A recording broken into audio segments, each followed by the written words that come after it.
নদীর কোল ঘেঁষে একটি শহরের জন্ম, ফিনল্যান্ডের একেবারেই প্রাচীন শহর, যে শহর একাধারে ইতিহাসের ধারক আবার বেড়ে উঠেছে আধুনিকতায়।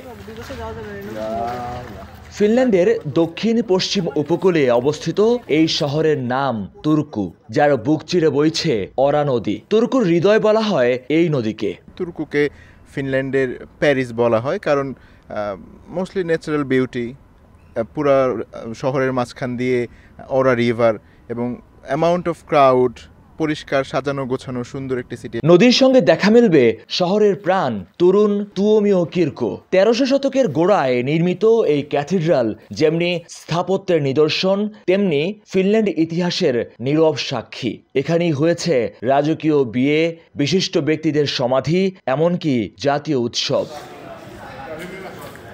নদীপথ ধরে আরো কিছুটা এগোলেই দেখা যায় তুর্কুর আরেক চমক, তুরুন লিন্না। সুইডিশ রাজবংশের আমলে তৈরি এই দুর্গ আজ জাদুঘরে রূপান্তরিত। সংরক্ষিত আছে মধ্যযুগীয় অস্ত্র, পোশাক ও রাজকীয় কক্ষ। প্রতি বছর এখানে অনুষ্ঠিত হয় রাজকীয় সেই ভাইকিংস উৎসব।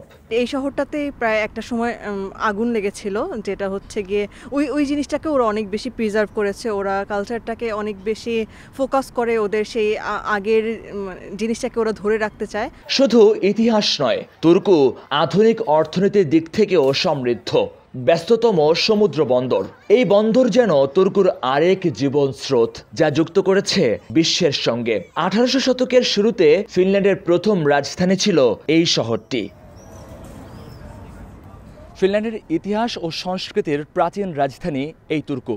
এখানে আসলে যেমনি নয়নাভিরাম দৃশ্য দেখা যায়, একই সাথে এখানকার ক্যাথিড্রাল ও দুর্গগুলোর দেয়ালে দেয়ালে সেই ঐতিহাসিক ছাপ কিন্তু স্পষ্ট ফুটে আছে। মহিউদ্দিন মধু, সময় সংবাদ, তুর্কু, ফিনল্যান্ড।